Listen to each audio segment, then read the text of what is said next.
Good afternoon and welcome. Today's hearing is the first of two that will occur over the next month to examine the VA's recent proposals to modernize the VA healthcare system to better serve veterans in Kansas, Connecticut, Arkansas, Washington State, and everywhere else veterans call home.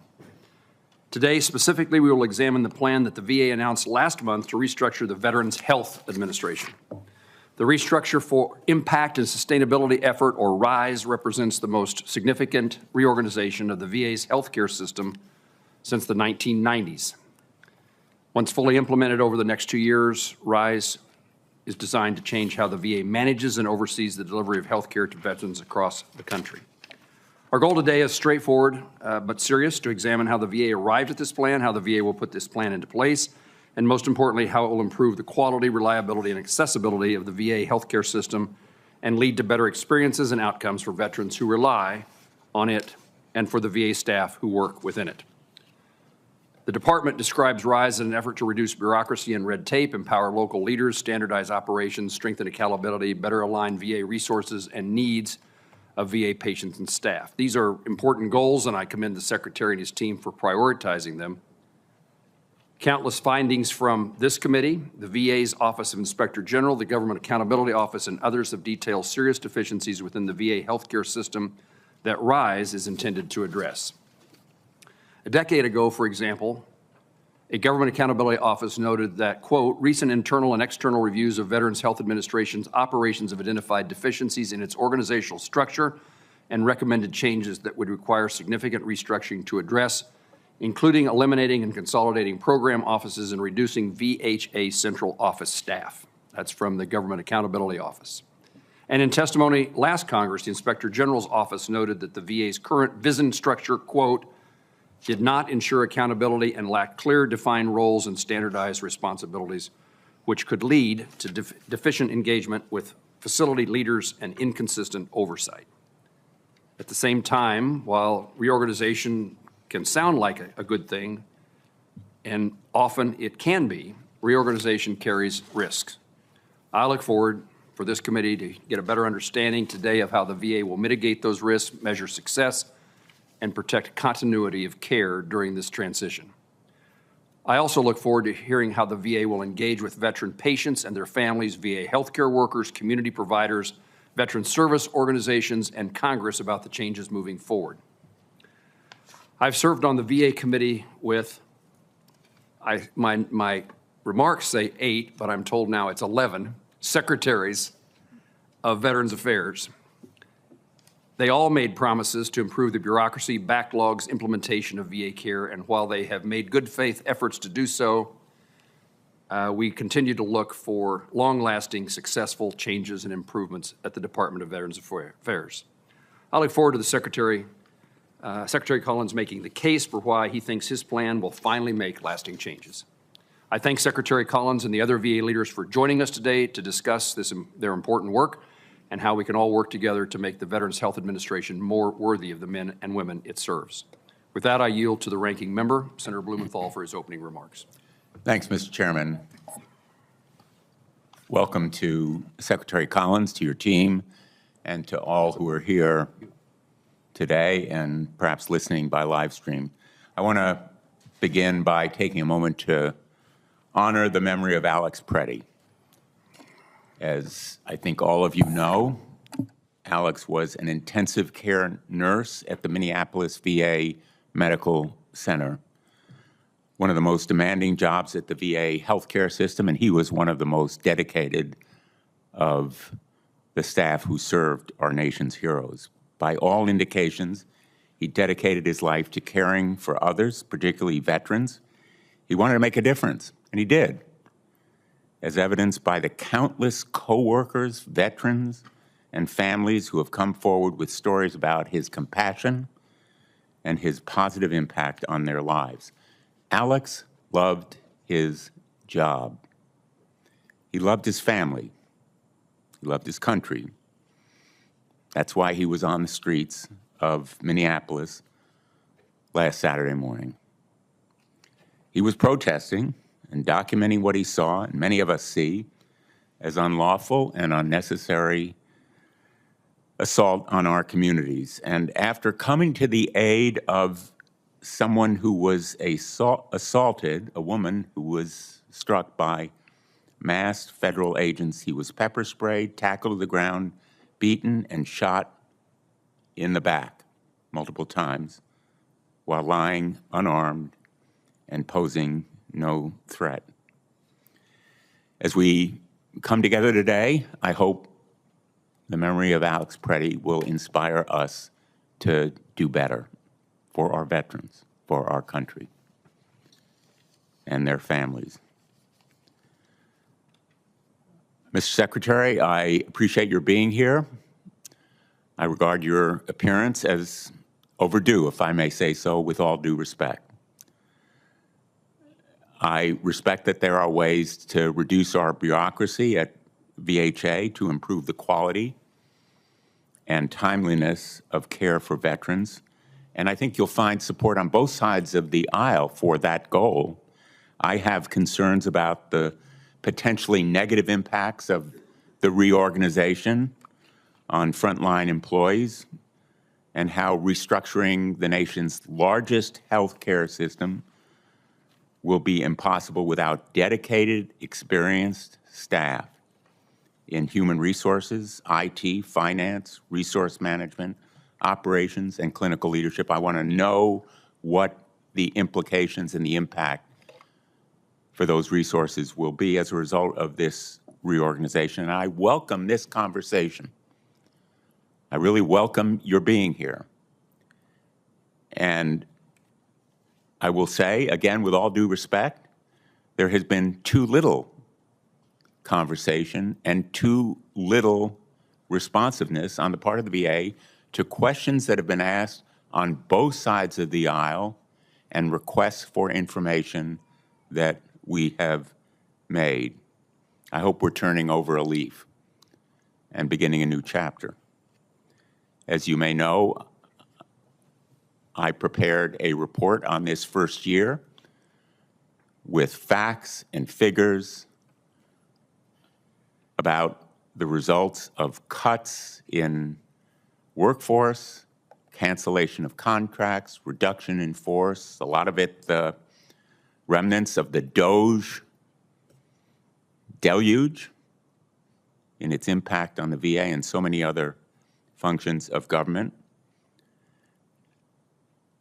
And if anyone in the VA disagrees with the findings and conclusions of that report, I hope we will be given facts and information. That's the coin of the realm in the Congress. That's the way we do our job. And you may recall, no doubt you do, that past secretaries of the VA on both sides of the aisle have not only provided that kind of information, but hosted substantive conversations. For example, with the Four Corners leadership on a regular basis. I participated in them with Secretary Shulkin and Wilkie under the Trump administration, as well as McDonough in the Biden administration. Nearly all of your predecessors have welcomed accountability and made concerted efforts to build constructive relationship with Congress, an approach that leads to better outcome for veterans. And I hope that in turning over this leaf and beginning a new chapter, we can move forward to provide for more responsiveness and more facts forthcoming to our veterans, to the veteran service organizations that so ably advocate for our veterans, and to serve the common goals that we have and that bring us here today. Thank you, Mr. Chairman. Senator Blumenthal, thank you. As I mentioned in my opening, we're joined this afternoon by Secretary Collins and his team.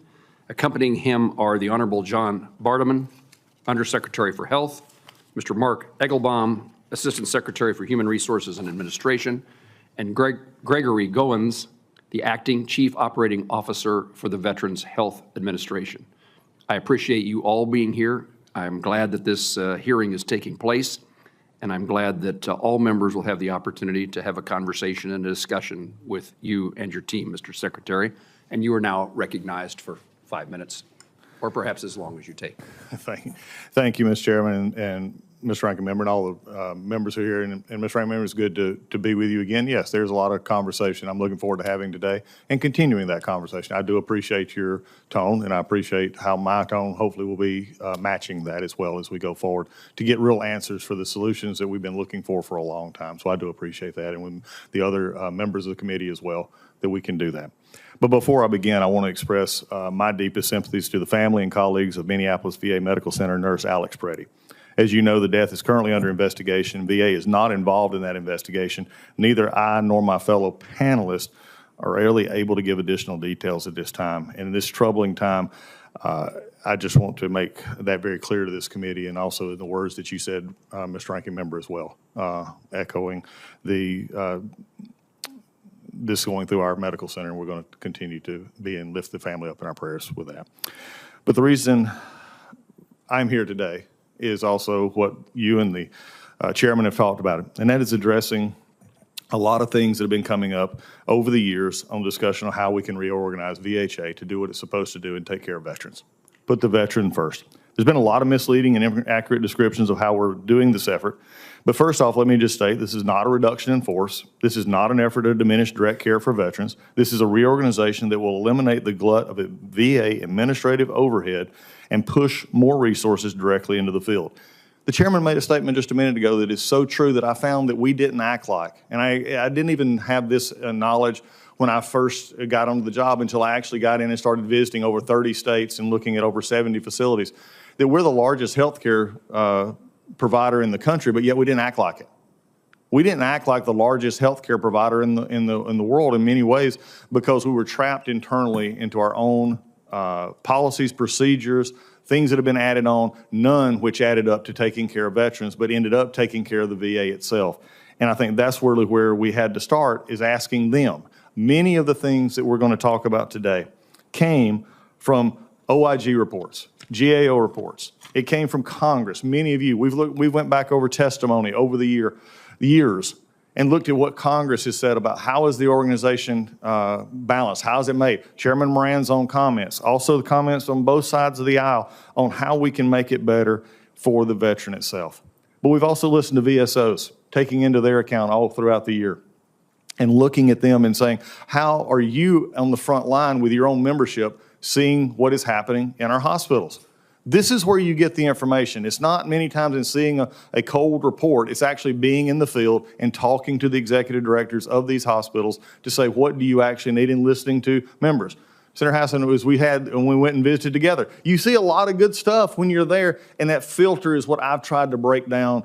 And as you heard me say as I was up there, when I talk to executive directors, I say, what can you do that you're not doing now? What is stupid, and I use that term from my own term, that you do that nobody else does? And it's amazing how that broke the walls down, Ranking Member. That's amazing how all of a sudden, and Mr. Chairman, they began to talk about things that needed to be changed. Those are where we come from as we move forward here and looking at where we are. We also looked outside. We looked at other organizations outside the VA that are large in scope and large in healthcare and say, how do you actually manage this? How do you do the large programs that you have, that all of your districts have, all your states have in your public and private healthcare?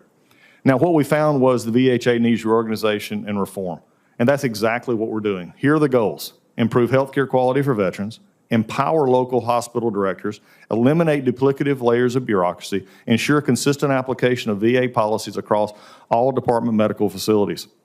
So this is the thing that we've got to get to, true lines of authority that allow our executive directors and allow our hospitals and clinics to do what they're supposed to be doing, is take care of veterans. We don't have that. I'm going to use an example that you can see in my remarks that we sent up, is that no one many times knew what to do when they had a question, because we had policy scattered all over the VACO. We had our central office that had everybody sort of taking apart as what I call the camel committee. It was supposed to be a thoroughbred, but ended up we got a camel out of it because everybody had a part and nobody talked to each other. And at the end of the day, the hospitals and clinics were left to figure it out on their own. Now, there's a lot of scary stories out there about how this is bad or could be bad. What I want to do today is act on more than 2 decades of discussion in this committee and also in the House on how we can make this better.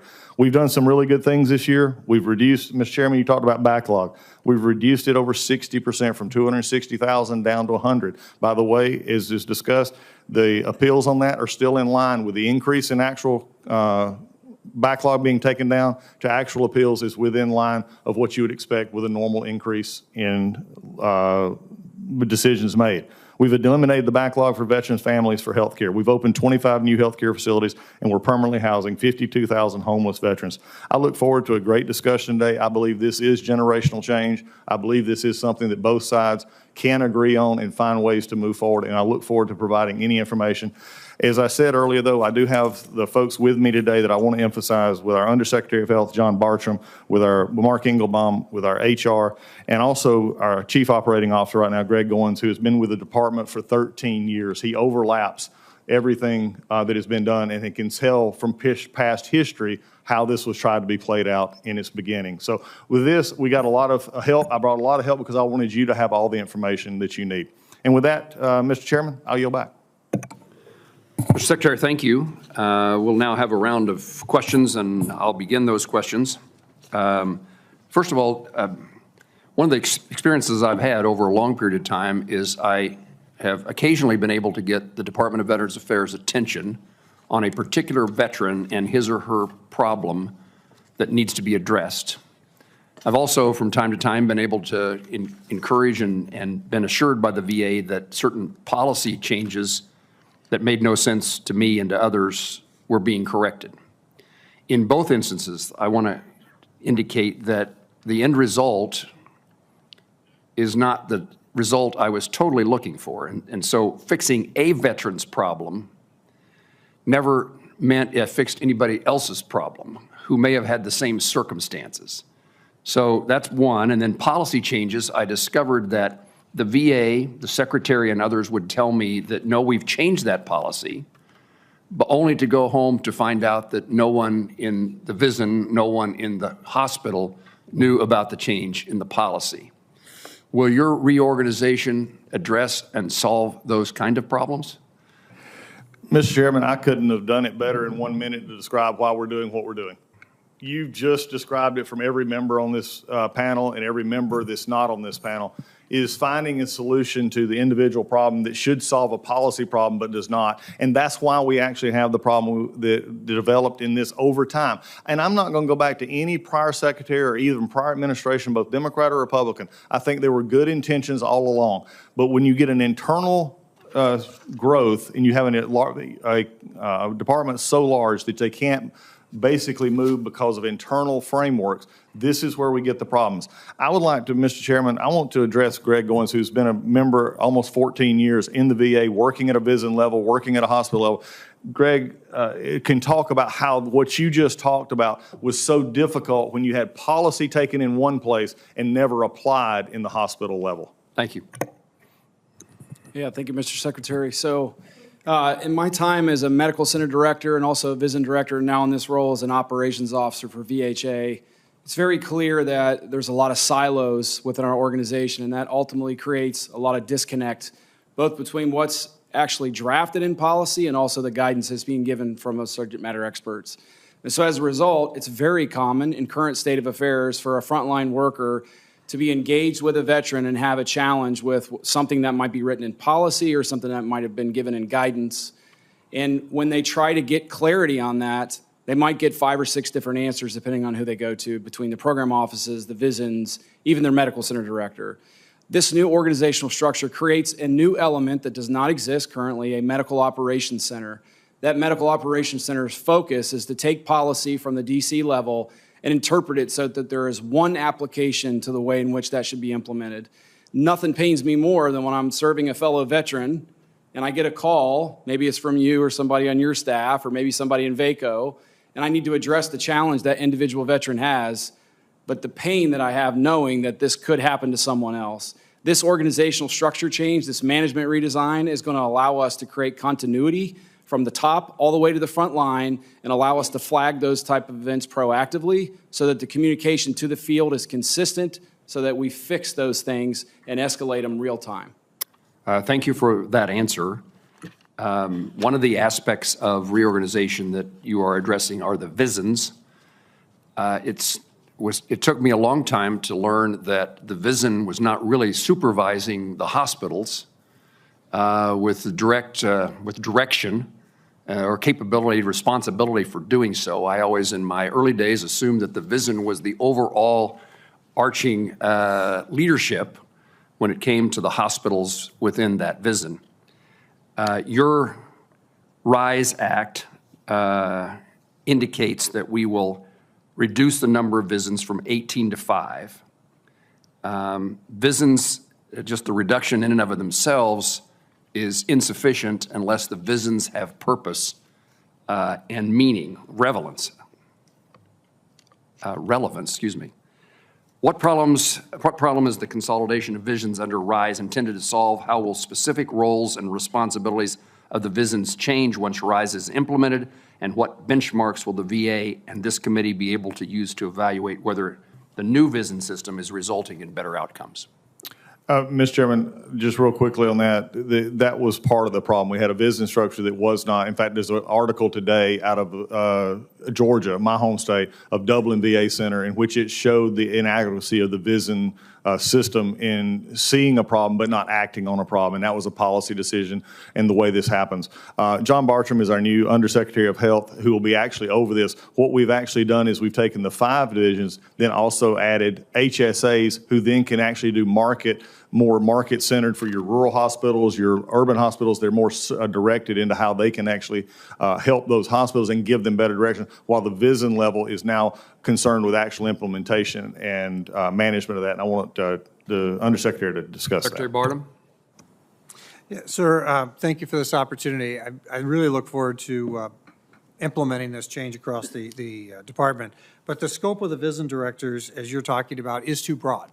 And we've got to focus that down so that they're doing the executive level work and the strategy of looking up. And with the health service areas, those HSAs, they're looking down at more narrow markets. And they're still working for the VISN director. But now they're able to focus on what is going on and help support that hospital director. So that support directly down to the facilities is providing that support so that we can assist the hospital director as opposed to add bureaucracy to the process. I realize I'm over time. I didn't want to go any longer unless you want me to, but Greg Goins can give you a little bit more in depth as a former VISN director of the perils that he had to face in that role. Mr. Goins, I was reluctant to ask my question in the manner which I did because I didn't want you to seem to yourself irrelevant. No, sir, I did not feel that way at all. In fact, I think in the last several years of being in that role, I celebrate the opportunity to correct this and to improve it for our veterans and our employees in particular. As a VISN director, a day in the life of, very much of your time is spent trying to compete with multiple responsibilities. Okay, that's fine. If you're an executive, you expect that. The issue is with the scope of responsibility being governance and oversight and appropriations, et cetera, every time that you spend on that, every day of the week you spend on that, it's a day of the week you cannot spend in community stakeholder engagements, medical center engagement, medical leadership engagement, veterans and their families engagements, and also engagements with our local partners like yourselves, our legislative partners. So what this redesign does actually is it de-scopes the role of the VISN director to focus on the oversight and governance aspects of that role in one place. That's those 5 VISN directors.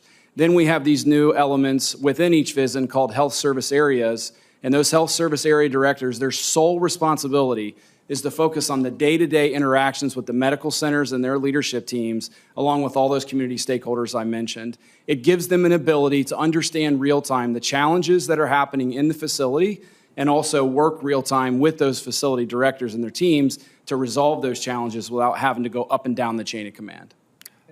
And sir, if I might add, the other aspect of this that sometimes gets left out is currently the VISN directors don't report up to the undersecretary. This streamlines that. So when people talk about bureaucracy, this streamlines the bureaucracy so that the VISN directors will report directly to me. And so that allows me to have better access to what is going on in the field and where there are issues, just like the mock director as well. So instead of having this bifurcated system where we go through all of these different channels. The Undersecretary for Health will have the 5 visiting directors and the mock director, and then his 2 deputies, the principal and the deputy. So it'll be a much tighter team to be able to implement future changes.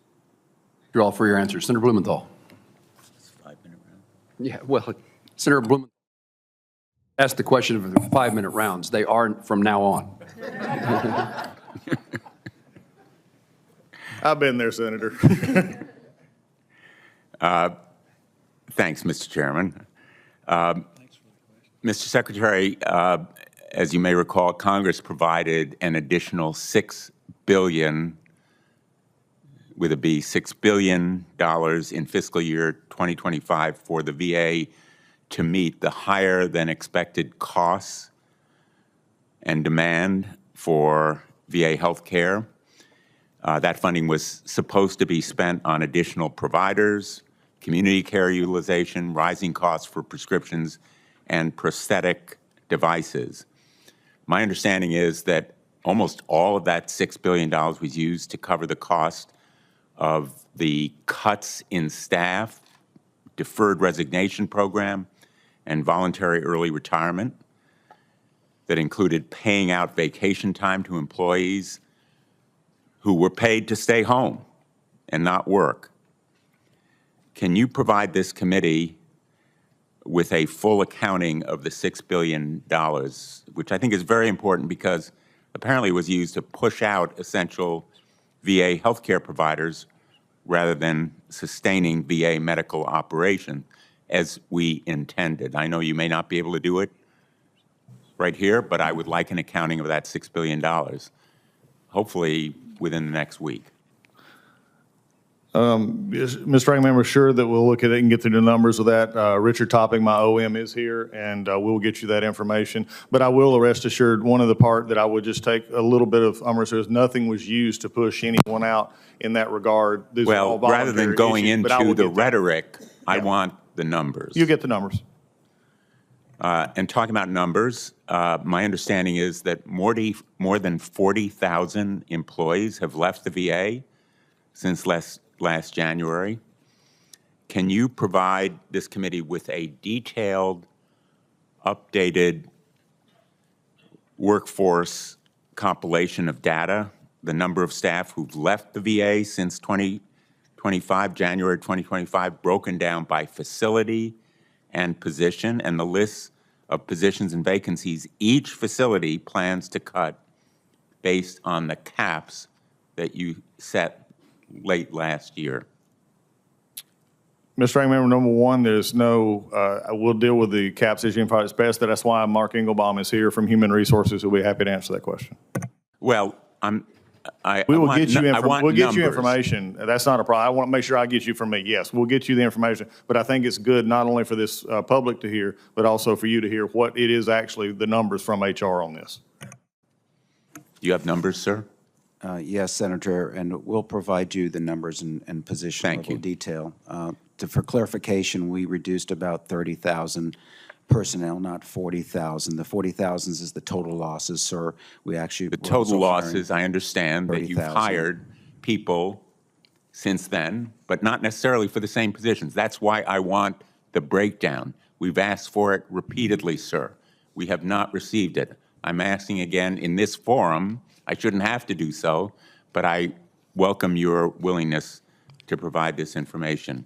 Happy Let me to do ask that, you next, because my time is limited to 5 minutes, the department's annual veteran suicide data report is overdue, even though it has reportedly been complete since September. Can you confirm your legislative affairs team has issued a non-concur to the report when it was provided by the VA Office of Mental Health and Suicide Prevention? Mr. Ranking Member, I have no knowledge of a non-concur. I know that the report was being finalized in the fall and then the Well, it's shutdown. overdue. Will you provide Yeah, it? we're providing, and it hopefully will be out very soon. As you no doubt agree, Yep. veteran suicide is a major issue tragically and unfortunately continuing as a major issue. Do you There's agree? nobody in this room more apparent than that, and nobody working harder to So make I sure that think that you happens. owe it to the Congress and to our veterans that that report is issued. It will. Let me just say, on the issue of mental health, wait times have increased. Can you provide to this committee the wait times for mental health care in facilities across the country? I'm asking for the details in regard to those whatever number of facilities there are that provide mental health care. I'd be happy to. In fact, I can give you some numbers now, but also something that I could not give you when I first appeared for my confirmation hearing was a dashboard that actually looked at metrics such as that I could see every facility on a real-time basis. Well, then you can see that the wait times have increased sometimes to 50, 60, or 70 days. Actually, that's not true. And as of January 21st, the national average for mental health care for new patients is 18.8 days. The national average for established patients is 5.8 days. And if you would need an emergency care or you're in need of or you're in a crisis situation, you have immediate care. That is the actual numbers. Well, that is contrary to the information we've been provided, and I'd like facility by facility data on the wait time for mental health care. My information is 1/3 of the states have an average wait time exceeding 40 days. Only 3 states represented on this committee have new patient primary care wait times below the threshold for community care, and the wait time for mental health care at many VA facilities is 50, 60, or 70 days. But I welcome the information that you are going to provide. Mr. Chairman, I apologize, I'm over time. I didn't notice, but we'll now reinforce the 5-minute rule with Senator Bozeman. Thank you, Mr. Chairman and Ranking Member Blumenthal. Mr. Secretary, we've all heard about the bureaucracy and inefficiencies in the system, and that's certainly not any secret. Throughout your modernization, veterans' abilities to receive care must remain unaffected. What protections are you implementing to ensure continuity of care throughout the VA RISE process? I think that's been the whole focus, Senator, is to what we're doing is designed to not interfere except in that care, but actually make it better. And we've seen this as we go along. I can think of ways over this past year using best medical interest where we've actually cut out a layer of the bureaucracy, making sure that people can get to community care quicker. We've actually, aligned our women's health into where now they do not have to go back through their primary care doctor to get to their normal women's health needs of gynecological obstetric care. They can go straight there. So this is the kind of things that we're working on. I would be happy to let our undersecretary deal with that just a little bit more. Yeah, Senator, I think you've seen the organizational chart that we've shared with the staff. And as you look at that, you'll see the bottom part of the chart, which is the medical centers. We're not making any organizational change structure in the middle part. Or in the bottom part. All of the changes are at the policy and at the VISN middle part level. We're trying to get the structure aligned. We're working to get the structure aligned so that the information flow to the facilities and to support the facilities is at the facility level. And we have policy offices right now that at the policy level do policy implementation and execution. And what we need to do is to get them out of the execution business and let the facilities do the execution. And we just provide them the standardization and the right and left boundaries in order to execute. So that's how we're mitigating the risk relative to the facilities, because we're not making significant changes at the facility down level. Everything is up, and how do we add additional support to the facilities? And Greg, I'll ask you if you have anything. Yeah, if I can add one more thing, Senator. My background in process improvement has always told me that the best people that understand the way to improve things are the people actually doing the work. So the number one priority through this reorganization is to make sure that direct care is not impacted for our veterans and their families. The number one way to make sure that doesn't happen is to take input perpetually from the people actually doing the work, frontline clinicians, in addition to our frontline executive leaders. They have been engaged on this change from the beginning. And moving forward, nothing will happen with this reorg without their input and without understanding how any changes that we are projecting to make will ultimately impact the reality for the veterans and their families in the facilities. They will be involved every step of the way until we get to the finish line. Very good. And sir, if I could add on to that, the development of this plan was from VISN leaders. The VISN leaders are the ones who worked to develop this plan. This was based on the people who running our organization from the ground up, and they got input as they developed it over a 9-month process. It was an iterative process, and they engaged with outside expertise as well as our own internal consultants that we have within VHA. Very good. With Senator Murray's help and Senator Collins, them leading us forward, we're about to wrap up the appropriation cycle, and which is really remarkable. Almost immediately, we'll begin again.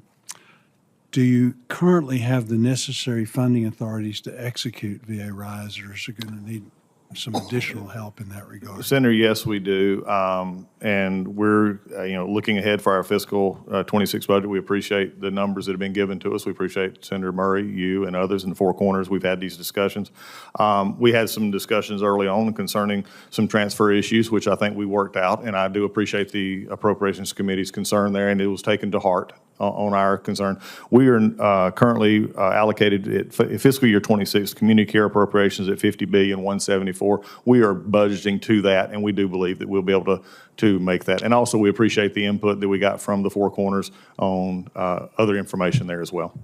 Good. Very quickly, I just want to mention that I had the opportunity to go to Fayetteville, Arkansas the other day at Patriot Park, and we have a lot of challenges that we're working through, but we always have to remember there's a lot of good things going on in regard to veterans and people just stepping up.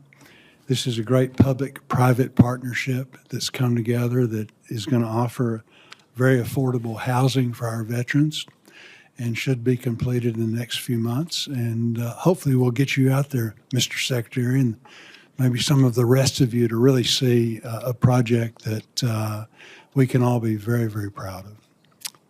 Thank you. Look forward to it. Thank you. Senator Murray. Thank you, Mr. Chairman. Before I begin my questions, people across America are really reeling from the horrifying murder of Alex Preddy by federal agents. And as we all know, Alex Preddy was an ICU nurse at the Minneapolis VA Medical Center. He is remembered by colleagues and friends as a calm presence amid the chaos of the hospital, someone who cared deeply for the veterans he served. He was remembered as a mentor, a caretaker, and someone who wanted to make a difference in the world. The father of one veteran Mr. Preddy cared for until the end described him as the sweetest person you can imagine. Alex Preddy spent his last minutes trying to help a woman. She was a bystander who was being assaulted by federal agents. He was killed by those federal agents moments later. Immediately after he was killed, the Trump administration began spreading sickening lies about him. They lied about who he was, what he was holding, what he was doing in the moments before his death. Trump and the miserable folks at the DHS showed right away they didn't care about getting the facts, any facts. They told Americans not to believe what we all saw and heard with our own eyes and ears. We all saw an American shot and killed by federal agents in broad daylight. Mr. Secretary, your initial response to a VA nurse being killed by federal agents was to blame it on Minnesota officials. You didn't say a word about who Alex Preddy was or the incredible work that he did for veterans. You mentioned him today, but still didn't refer to that. That is certainly a choice. Words cannot describe how outraged I am and how outraged we all should be at the killing of Alex Preddy, who simply did not have to die, and at this administration's rush to spread lies about American citizens whose only crime was peacefully exercising their First Amendment rights. Joining ICE or Border Patrol doesn't give you a license to murder. So I want to reiterate to all of you that there must be an independent investigation and real accountability here. This can't continue, and I hope that we agree on that basic point, and Republicans join us to work with us to make that happen. But, Mr. Secretary, I wanted to ask you today, it is my understanding that Minneapolis VA employees have not been granted personal leave to mourn their colleague because they're subject to mandatory overtime due to staffing shortages. Are you allowing any of the employees there to get personal help, to take any time off, or to offer them your support as they go through a very trying time of losing a very close colleague? Thank you, Senator. Yes, we are providing all that we can through the Minneapolis VA to those workers, and I will have Greg Goins, who's been in contact with them, discuss that. Not only did we have conversations the day that this actually occurred, it also has happened every day since it's occurred. All the resources that we offer our federal employees when times like this occur, these tragedies occur, they're offered employee assistance programs, they're offered whole health employee assistance programs, they're also offered things through community partners if necessary. If anybody comes forward to want to take leave because of a coworker, a close coworker, we always have empathy in allowing them to do so. In fact, the very first contact that was made in that medical center was with ICU coworkers. And if I could just add, and I apologize, they just had a memorial service for Alex Preddy yesterday at noon where over 300 employees attended and were able to memorialize and remember him. Well, Mr. Secretary, I think it's important your words to those employees personally be taken care of. So let me move on. I want to move to a really important discussion as well, because in late December, not long ago, the Trump administration quietly implemented a near total abortion ban at the VA. VA's final rule prevents the more than 460,000 women veterans of reproductive age, over half of whom live in states with abortion bans, from receiving abortion care at the VA now. VA providers are not even allowed to discuss abortion as an option with veteran patients. Secretary Collins, a simple question. If a veteran has been raped, is she able to get abortion care at the VA under the current policy, yes or no? Senator Murray, you know that the VA was, up until 22, was not doing any abortions at all. This was a decision by the previous administration to bend the law, to go back something that had been over generations of both Democrat and Republican administrations. The VA was not in the issue of abortion. That is my simple question. That's my simple answer. No, a simple question. If you are raped, can you get abortion There are care? no abortions to be done at the VA medical centers except the ones that are the life threatening of a mother. That has been very clear, and that was the process under Obama. Mr. It was under Secretary, Bush my and time Clinton, is and out. it I was. just want everyone to know that under this VA final rule, no exceptions for rape or for incest, and I find that outrageous. Thank you. Senator, I want it to be known to everyone listening that up until October or till 22, when Secretary McDonough changed what was the high precedent and law of this country, there were no abortions of any kind Right, for and any excuse or any reason done And he in a VA medical rightfully center. corrected that to make sure that if someone was raped or a victim of incest, they could get health care. I would just Thank you, choose Mr. to, we Chairman. probably see it differently. Senator Tuberville. Thank you, Mr. Chairman. Gentlemen, thanks for being here today and testifying. I'm grateful that Secretary Collins, under your leadership, our veterans are finally being put first in this reorganization plan. Mr. Secretary, and Mr. Engelbaum, you might want to follow in on this too. I want to talk about this graph behind me. The red depicts the growth in employees since fiscal year 2019, and the blue shows the number of patients encountered over the same time.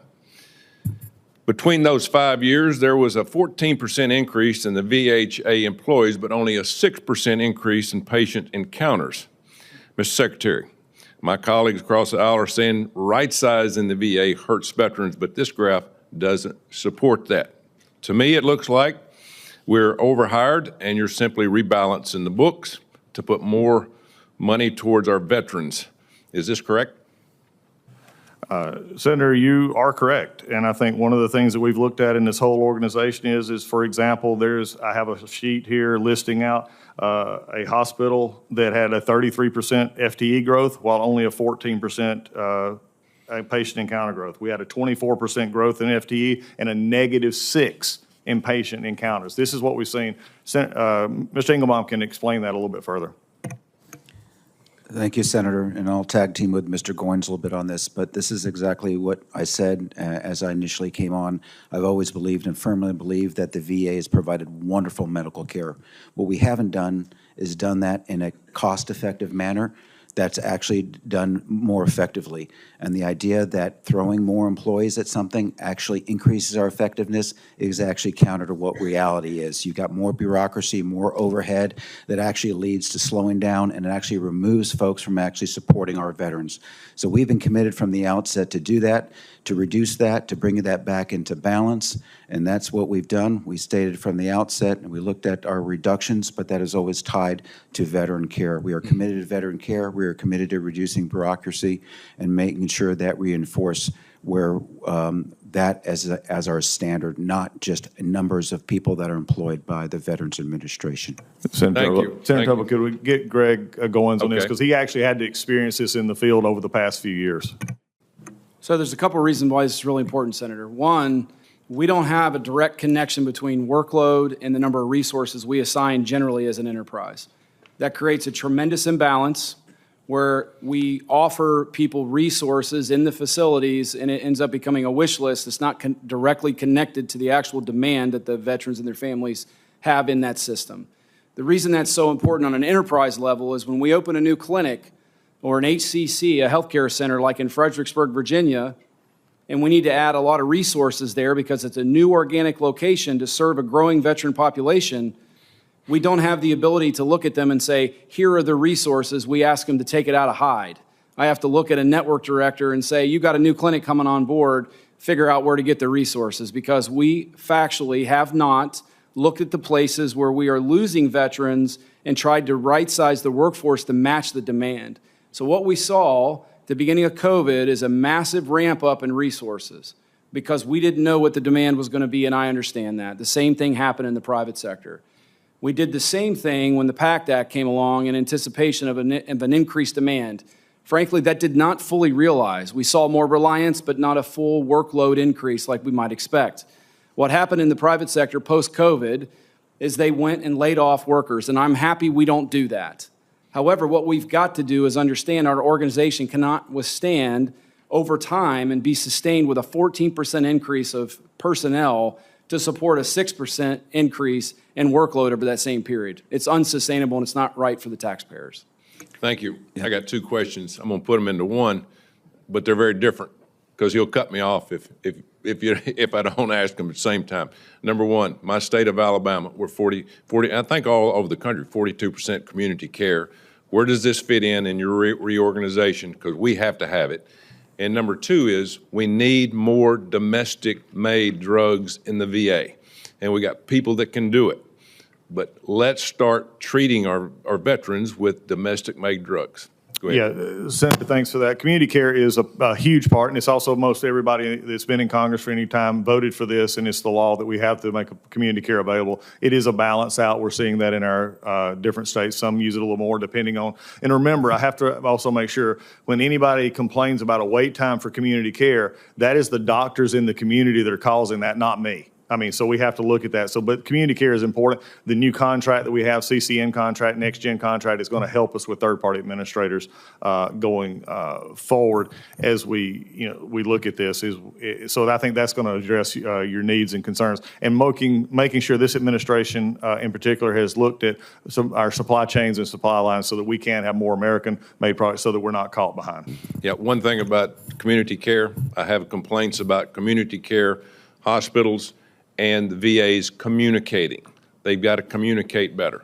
Well, they're holding back MRIs and things like that. I'm just passing We'll be happy along. to talk about that. Get another question. Mr. Chairman, we'll be happy to talk about the reasons on that as we go. Okay. Can I add a comment here? I know I'm over time, sir. I apologize. But the very nature of that HSA, that new element within our organizational redesign, it is meant to directly address that. We have someone that is directly engaged with community stakeholders, to include those community partners, to make sure that that kind of stuff is corrected real time instead of waiting for after the fact and being reactive. Senator Roanoke. Thank you, Mr. Chairman. I did want to follow up a bit on Senator Murray's questioning about VA providing abortion services. At the time of Secretary McDonough, it was determined that the VA had the authority to provide abortion services in the case of rape and incest. That is authority that they were deemed to have. So the fact that you are not providing such services is an ideologically based decision, not one, in my view, required by the law. And yes, we all acknowledge that VA is the largest healthcare system, and when we started with this regime, and you came and testified, we acknowledge that, but it was in the midst of thousands of VA employees being fired with little to no notice, and thousands more taking their early, whatever the Doge fork in the road process was. And you had to, you obligated the VA to pay for all these people not working. And in the midst of what could be described as chaos at the VA, while all of this is still going on and questions about even more people, maybe 85,000 more people you were contemplating firing or letting go, you come to us with an entire reorganization of the VA. And it's hard to take it seriously, frankly. You testified just now that there is currently an investigation being undertaken regarding the murder of Alex Preddy. Who is this investigation being conducted by? Senator, I'm with the VA. You'd have to consult DHS and others on that. Because neither Homeland Security Secretary Noem or FBI Director has indicated that they are about to undertake an investigation into what happened to Mr. Preddy. The kind of independent investigation that I would say the majority of people in this country are calling for. So since you don't know anything about it, how about expressing your maybe personal opinion? Do you think such an independent investigation should occur with regard to one of your employees? I agree with the President of the United States, who said it was going to be investigated and will continue to be. You know what? His definition of investigation is not the kind of independent investigation that we are calling for. This regime is implementing a lot of the items that are in Project 2025. And when I look at Project 2025, what it says about the VA is, a quote, to rescind all departmental clinical policy directives that are contrary to the principles of conservative governance. Now, with this reorganization plan, which this is the first time I'm being presented with any of the information, would you say that, are you following Project 2025 and you want to have a top-down organization that will follow the principles of conservative governance, whatever that means? Are you following that language from Project 2025? No, Senator, as I said in my confirmation here, and I haven't even read it, and by the way, we're in 2026. I'm trying to run the VA for today. I'm not sure why we're looking backwards to something I'm not doing. Well, because the president is following and implementing a lot of the items in Project 2025, one of the largest being to totally eliminate the U.S. Department of Education support for public schools. I find it hard to sort of, get that what you're doing is not following what is in Project 2025, which is a very ideologically driven directive on how the VA should be run. And it seems to me that when I look at your reorg plan, what I can make of it is a really top-down kind of organization. In fact, when I visited the VA in Hawaii, he had to go and get approval from, I think, you or somebody that is a totally top-down. And I wasn't given permission to visit my own VA person until practically the day that the visit was scheduled. Is that how it's going to be? No, ma'am. I think that is a rhetorical question. Well, it's not rhetorical to me because we're actually here to explain this to you. And if you would take a ticket to ask questions about RISE, you would figure this out. Excuse me, Mr. Secretary. It all sounds good. You're trying to save money and all that, but at a time No, ma'am, I'm trying to help veterans. Let's get the point straight first. That's good to know. I appreciate it. How is helping veterans, how are the veterans supposed to be helped if it's going to be a top-down organization Senator, where your hospital directors hang on a second. are not really going to have the right to hire people? You have a pause or whatever it is I on don't them have a pause. making those There's no hiring decisions. freeze right now at all. In fact, it just shows to me, unfortunately, that all the information that's been given to your staff and others is not filtered up enough, because if you're saying this reorganization is a top-down approach, then I'm sorry, I'm not sure what kind of charts I can show you that this is not. This actually puts the benefits back at the executive director level in the hospitals. This actually puts our front line. We've had it so Well, reversed. actually, Mr. We've had it so Secretary, reversed, Mr. Chairman and others, that it is actually that. You know what, the top-down and giving more flexibility to the local hospitals so that they can really They have formulate. it. That's what this plan does. Care plans. That's No, what it does. But that was what it was originally, that to have 25 or whatever the number is, that was what was intended, and now you're bringing it back to a very centralized 5. No, You see, it you're is missing the hard point here. for I me think, to Senator, this is a understand great conversation, but you're missing the point. When, as Greg Goins, who's a career VA employee, has stated, the VISN directors were not in a position to actually do the management level diagnosis that needs to be happening. So now we're having management level at 5 where they can do the management levels for the divisions, while we have health service areas who actually are able to talk to your hospitals in Hawaii and other places. If you look at this plan, I would welcome any disagreement except for one, and that is the fundamental wrong statement that this is a top-down plan. Oh, that's what it looks like to me. And you can say all the things that you want, but it's all in how it's going to be implemented. And to come up with this whole reorganization plan at a time when there's basically chaos in this regime, it's pretty hard for me to, it's pretty hard for me to kind of say, oh, well, I think this is really a great thing that you're doing on behalf of the veterans. Senator Kramer. Mr. Chairman, can I ask that last? In the midst of chaos, it is amazing to me that we've cut the backlog. It's amazing to me that we've actually lowered wait times. It's amazing to me that through this process, we've made it easier for our veterans to get this health care service they need. If that's chaos, maybe we're in the right direction. Senator Kramer. Yeah, thank you very much, Mr. Chairman. I wouldn't normally do this, but something I did in my previous life was I taught MBA students management theory and application. And let me tell you, the notion that top-down flexibility, that those two terms don't even go together. What it looks to me like is you've flattened the organization. And so I want to get specifically to what you just brought up, Mr. Secretary, because I frankly am pretty certain a bureaucrat made a mistake. Because there is no way that you could have made the agency so efficient that you could come into this mess right here with 264,000 backlogs and turn that into 105,000 in 1 year. So please enlighten me as to how that actually happened or who made the mistake. There's no mistake. That is true. And it was put forth by our VBA, who actually came to us and said, we can do better in this, because I asked the question. And for those on the committee, you know this, and for staff who may be new, 125 days is our standard for a backlog claim. In other words, it has to be 125 days before it even goes on the backlog. So think about that for a minute. Yeah. This had grown up exponentially over time. And also, by the way, when I first came in last year at 264,000, there was also over 1 million claims in the pipeline. That now number is closer to 600,000 to 550,000 in the pipeline. We've been able not only to take the backlog and reduce it, but we've actually taken the total number as well. Now, there's been some false rumors thrown out that quality is suffering about this, and there's been other things. The truth of the matter is that when you have that much more cases being actually adjudicated, there will be people who appeal their adjudication. Not everybody's going to get 100%. Not everybody's going to get what they want. So what they have happened is there's again, I think a 3% difference in the number of appeals on the lower number that was being decided as to the higher number that's being decided. So this is done because great VA employees at the VBA saw the issue, they wanted it measured, and they got it done.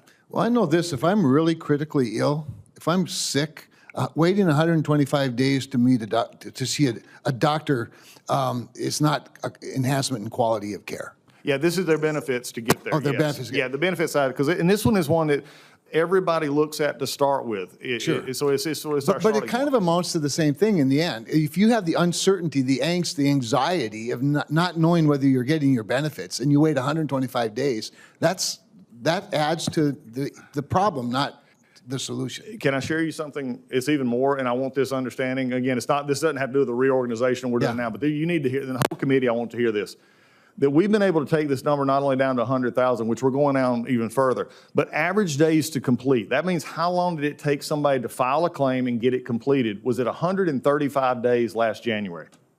Okay, 135 days. That's down to 80 days now.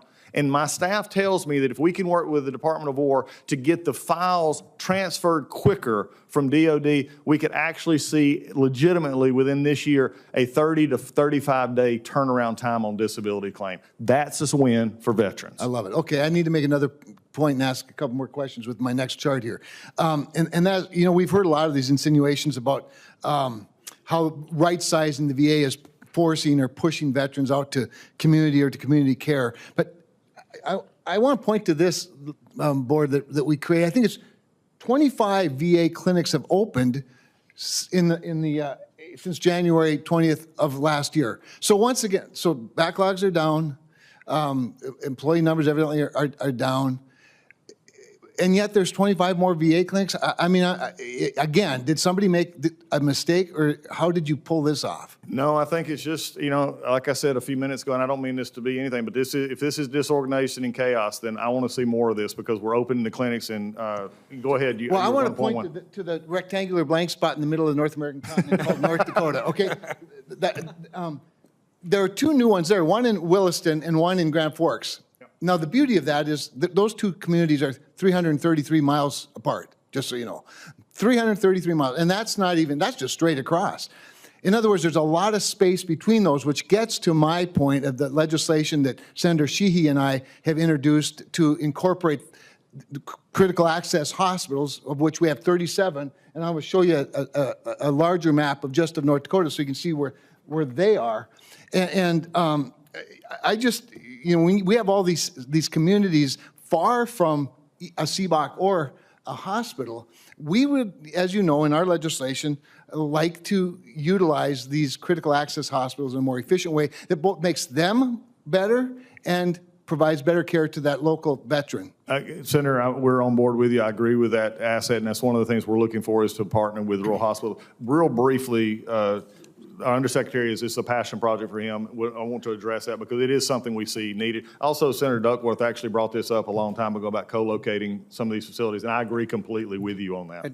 And Senator Duckworth, I appreciate the conversation we had the other day on this, and several of us have had this conversation. Mm-hmm. I've actually, you know, been confirmed now for a couple of weeks. I've already asked the team to look at what, if any, restrictions are there for us to do some of our leases with them, the community access hospitals, because I believe that it is a double win, because it helps support the facility itself, and then it supports our veterans where they are, and partnering with them to be part of our TPA network, our clinical care network, because even as we do this reorganization, the clinical care, the contracts, that's still going to be part of VHA. We're an integrated system. You have to have inside VHA, you have to run and manage the clinical care hospitals, or the contract for community care, and you have to run the hospital system. Sure. But we're working on that, and I just want to say, I'm actually going to Ohio this weekend to open up another facility, and we have another 20 scheduled for this year, if I've got the number right. Well, Mr. Undersecretary, I'm just glad that we could reduce our backlog here at the United States Senate of confirmations for you as well. Thank you, Mr. Chairman. Senator Hassan. Thanks, Chairman Moran and Ranking Member Blumenthal, for this hearing, and thank you, Mr. Secretary, for being here and for your testimony. As many others have done, I'd also like to take a moment to reflect on the fact that Alex Preddy, a nurse who worked at the VA and cared for our nation's veterans in the ICU, was killed this weekend by masked federal agents in an outrageous escalation of unacceptable behavior by this administration in recent weeks. We urgently need additional oversight and reform over ICE's behavior, because what is happening right now in Minnesota and in states across the country is making us less safe, and it needs to stop right now.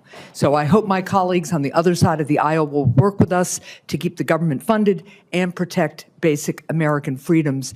And I will add, Mr. Secretary, that you mentioned an investigation.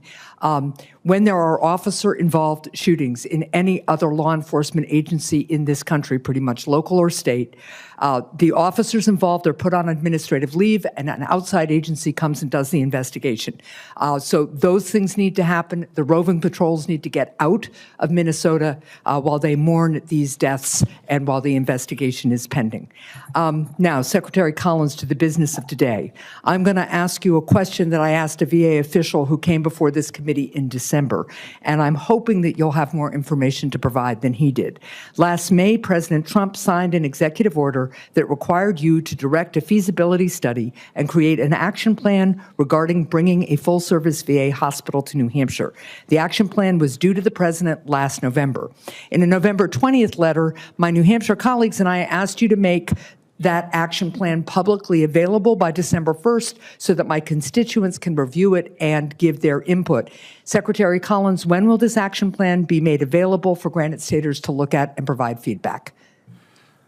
Senator, there's no one else more anxious to get that action plan than I, and at this point, we're still putting it together. I think that is the Undersecretary's role to this. So there was some setback during the shutdown that did delay this action. I'm hoping to get, frankly, I'm hoping to get it to you as soon as possible. Well, that would be good because it is way overdue, understand. even Yes, I understanding that the shutdown. And I agree with seeing it up there as well. Yeah, it was Yeah, I good to saw have the you up need. there, but the need is there. People are anxious to consult with you I all. agree. Now, you and I have previously discussed staffing at the VA and the need to make sure that our veterans have the best staff and the right number of staff to ensure that they get the highest quality of care. You all have talked about that today. It's recently come to light that the VA is planning to permanently eliminate up to 35,000 positions, most of which are currently vacant, including doctor and nurse positions. The doctors and nurses aren't overhead. They're doctors and nurses. So this is in addition to the nearly 30,000 employees that VA lost last year. In an article discussing this plan and other VA actions, one VA nurse was quoted as saying, "We're going to continue to do more with less. We're going to continue to be overworked." So I'm concerned that these staffing cuts could leave the department in a position where it may not be able to care for our veterans moving forward, especially as more PACT Act veterans come forward to receive more care. And frankly, Senator Tuberville's chart raised more questions than it answered. So, Secretary, what analysis has the VA done to ensure that the elimination of these positions will not affect veteran health care, not just now, but in the future as well? Thank you, Senator. And that's why my HR person is here, and also Greg Goins from a practice center will explain that to you. Okay, quickly, please. Senator, I'll start off. I want to make sure again that we don't conflate personnel and authorizations or positions when we talk about that.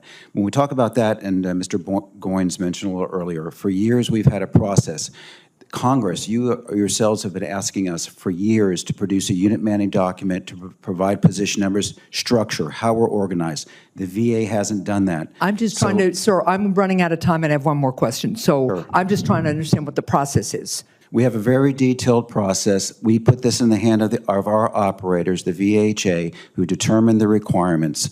What they are doing is going through and identifying what they need. We are removing empty, vacant billets that have been created at a very low level many times, that have been put on the book for years, that have no funding, no authorization from you to fund, that have been just sitting out there that are masquerading as All right, billets. I will follow up with you on that. I will also say when there's a lot of uncertainty and a lot of announcements of layoffs and cancellation of contracts and back and forth, it doesn't make people eager to come work at the VA. That's correct. And if I can just add one thing, Senator. I've only got a few seconds left, and I got to get to this next page because it's relevant to what you just said.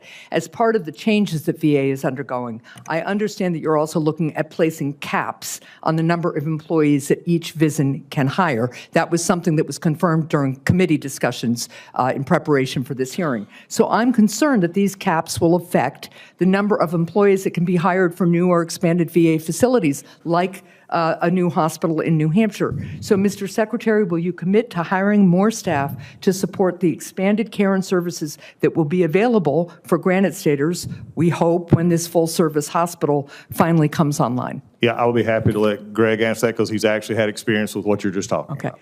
So this goes back to what I was talking about when Senator Tuberville put up the chart. Yeah.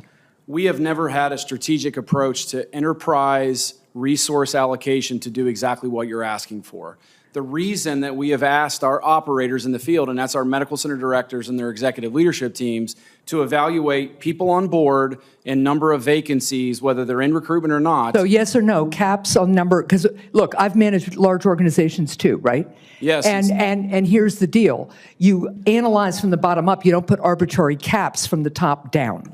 Right, but you also do an affordability. Any business in the entire free world, you can't just keep adding resources if the demand We're against not those a resources. business. This is a care agency for the people who gave us our freedom, and they deserve every investment we can give them. And I am proud to work with my colleagues on both sides of the aisles, but we need to put our money where our mouths are and protect the people who protected us. Thank you. You're correct. My time in Afghanistan and both of my brothers being deployed in the same theater says the same thing on my end. But the point is, when you have a new hospital that comes into New Hampshire, as an enterprise, if we don't have a strategy to be able to look at your people and say, here's the resources to run it, you're robbing Peter to pay Paul. That has to be fixed. The strategy is fine. Arbitrary caps, which were described to our committee staff, are not. Thank Senator, you. may I, if I can address the caps?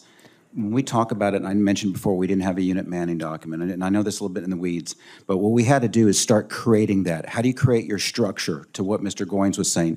So what we did is we asked what the requirements were for VHA. So for example, they came back and said, we need 1,000 people. I'm just Yep, thing, right? example, So right. basically, they said this is our requirement. Now, if I set my requirement at 1,000, okay, I can't put 1,000 positions on the books because I'm going to have a lapse.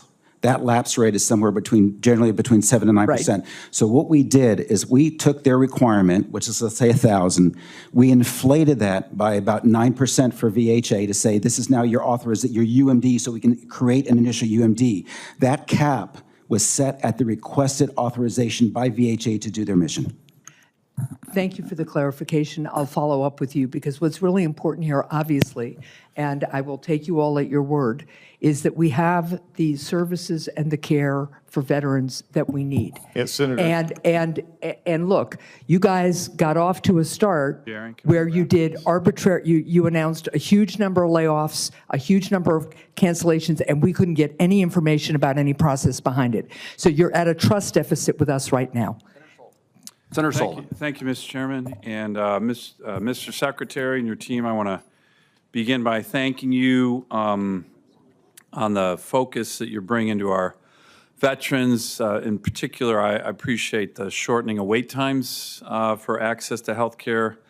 In my state, you've brought the backlog, which got really, really high during the Biden years, down to a much more workable level. I know you've been putting a lot of effort into that, Mr. Secretary, you and your team, so thank you for that. And I know what you're trying to do is deliver better care. You're doing that with a genuine heart for our veterans, as a veteran yourself and still serving, actually. So I want to thank you and your team for all this. It's not easy work, right? This is the biggest bureaucracy in D.C., and a lot of people have tried to reform it, and it's a challenge. I want to start by, as you're working through the restructuring on the healthcare side, and I know it's a big undertaking, I have some questions, but the one issue I want to make sure your team continues to focus on, and we've talked a lot about it, is community care. And that is deeply important to Alaska.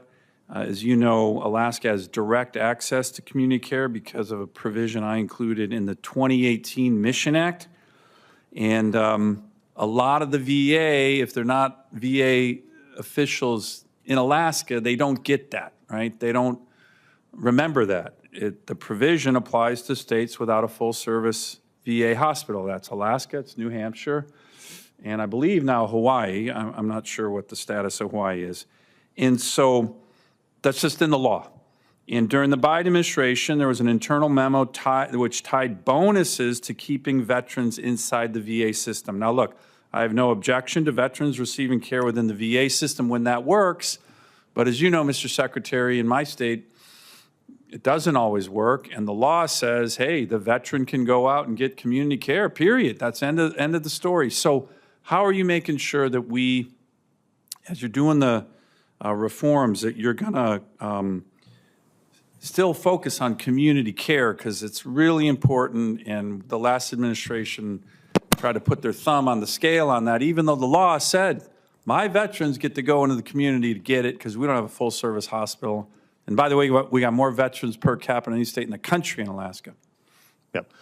Senator, the community care aspect is actually will be enhanced by this, especially with the HSA part of that, actually looking at the needs of individual hospitals. We have several that, if you go to New York City, you have 4 or 5, within just a number of square miles, all urban, all a highly density area, which has a different need than, say, in Alaska, which has the no hospital, but also has a lot of community care. So this will actually give us a more hands-on approach to looking at how each of the systems operate as we go forward. And then our new community care contract, which is, was required to after a number of years, is being led in a way that is going to enhance our ability to do third-party and expand our third-party network. And if you're just a second, Mr. Bartram would like to answer a little bit of that as well. Yeah, sir, there's no plans to change anything relative to Good. the community care really what I structure. wanted to hear. I mean, as the undersecretary, both community care and the direct care system fall under my preview on behalf of the secretary. And that will happen even after we go forward. The community care contracts will still be ran by us. Good. It's our program. And one of the things that I want to point out is, as you know, and you've been actively involved in the decision that the secretary made last May on best medical interest. And the best medical interest of allowing veterans to be able to go out to the community when it's the best medical interest of their doctor, which is even outside of the flexibility the state of Alaska has, that's increased by 66% because of the decision. Good, because at the end of the day, that's what we want, better care for our veterans, right. no matter how you get it. Let me ask another quick question, and this is going to, Mr. Secretary, you and your team, I'm going to, I have skepticism of VISN realignments. The last major one that took place, which went from 21 to 18, completely overturned the system in Alaska. It was an unmitigated nightmare. That wasn't you guys. That was a long time ago. I've spoken many times about the unique challenges. I still want to pitch to you and your team, even as and we're working closely, and I appreciate the outreach with my staff, but I want to continue it. But to look at Alaska as a separate VISN. I know this is something that you haven't agreed to yet. That, and then on the HSA issue, we were told, well, if you're not your separate VISN, because you're very unique challenges, and you've had challenges when there's been VISN reform before, it really collapsed the system in 2015 and 2016 in my state, that at a minimum, there would be an HSA solely committed to Alaska. And then we heard from your staff, well, maybe the HSA is going to be combined with Hawaii. No offense to Hawaii, I love Hawaii, but we don't need to be combined with Hawaii. That's not a good idea. And I don't even think Senator Hirona would like that idea, right? So I'm still pushing for some structure that gives my state some ability to have you guys look at the unique challenges, because whenever we're put in the place with other lower 48 communities, it's so different up there that mistakes get made. And the last time this happened, it wasn't just a mistake. The system collapsed in my state, and thousands of veterans were not served. So can I get your commitment, Mr. Secretary, and your team to continue to work on advocating for this? I know you're looking at it. I know you're skeptical, but I am not done making my arguments with you. Well, I've learned from my Air Force career and also my previous, when I started the Navy, work with my Marines. I don't continually to go up against Marines and not try to at least find a solution. So we're going to continue to do that, Senator, as we look forward. And that's one of the reasons we're here today to explain I know, this. and I get it. And look, I appreciate you coming. You get worked over in this committee, and you're taking it, and that's part of the oversight role, and my colleagues on both sides of the aisle do. But you do it with class and dignity, and your team's heart is, in my view, in the right spot. It's about taking care of veterans, number one, number two, number three. That's what the VA is all about. So if I got your commitment to continue to make the advocacy for my state, that's what I want. So Senator thank you very Gago. much. Thank you, Mr. Chair. Well, first, I'd like to just take a moment to acknowledge the life of Alex Preddy. He was a VA nurse. For us that have used the VA, we are lucky to have men and women like him who take care of us in some very, very tough times. And it's a sad situation that he was murdered. But let's remember for his dedication. Remember him for his dedication to his country and to many of us veterans that use services with the help of people like him.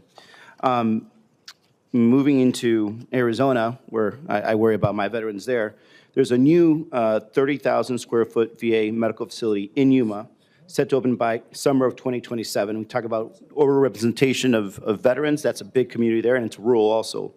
It's supposed to provide comprehensive local care for veterans and reduce the need for travel. So services will include primary care, women's health, therapy, lab and imaging, optometry, and audiology, all in one location, which is great. However, under the new staffing caps, the Yuma facility would not be able to hire any new staff. Their only option would have to be pulled from other understaffed hospitals, and Arizona is still a growing state. So how can you guarantee that veterans in Yuma will be able to get medical care if these staffing caps are still existing? And how can I look at my constituents and tell them that this VA does not really understand that you're going to be essentially robbing Peter to pay Paul, and potentially not creating a fully functioning system in one place and or another place? Yeah, Senator, you're one of the reasons I think an underlying secondary reason, if you look at it, your state along with the whole Southern is why we're doing this reorganization. And Mr. Goins talked about that a minute ago. I'd like him to explain that a little bit further, how we can actually reallocate assets for those things. So I know you're talking about Arizona, and I know that's important to you, but I'm going to use a couple other examples where we have a similar effect. Nashville, Tennessee is one of the fastest growing markets in the country, along with the areas of Arizona that you've discussed, along with that whole southeastern Sun Belt area. The problem we've experienced in the past is because we have not created a system that ultimately aligns resources in the way Mark described, a Manning document, if you will, with the overall demand and needs for those growth areas.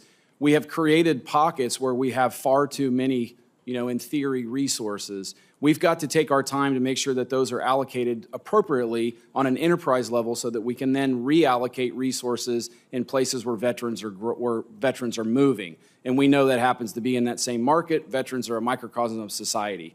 So as a result, the goal is not to take what you saw go out saying this, again, based on what Mark said, this is based on overall needs of the system and use that in perpetuity.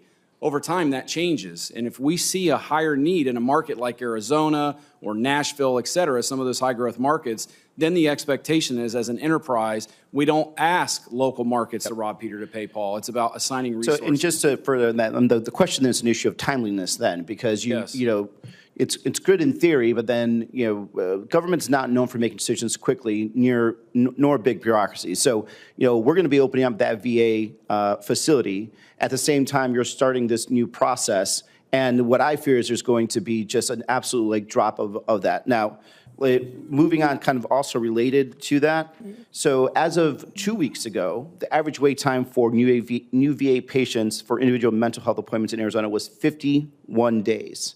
And I don't have to tell you guys, especially from my personal experience, when people have problems, we need to get them in to see somebody. The national average was around 35 days. So what is happening in Arizona that we have that 16-day difference, and also growing from what I understand, which could be extremely dangerous, to prevent, the veteran suicide or other problems? So in short, I'm not showing, again, I think there's a discrepancy in what you guys are presenting and what was presented earlier from Senator Blumenthal. I'm not showing the current national average of what you just said. What is your natural average? New patients or established patients? New patients. New patients are at 18.8 days as of yesterday. And for Arizona? I don't have Arizona sitting in front of me, but I can look at that and we can get back to you. Now, here's what I'll tell you.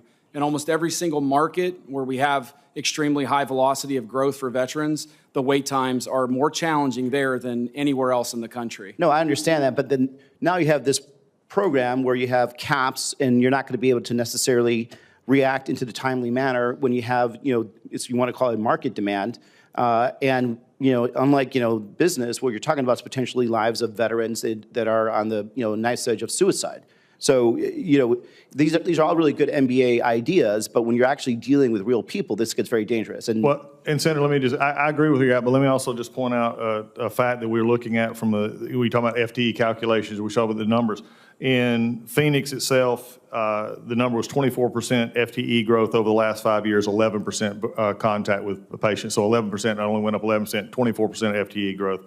In Northern Arizona, 39% FTE growth at, again, only 11% actual contact. Southern Arizona, 18 to 2.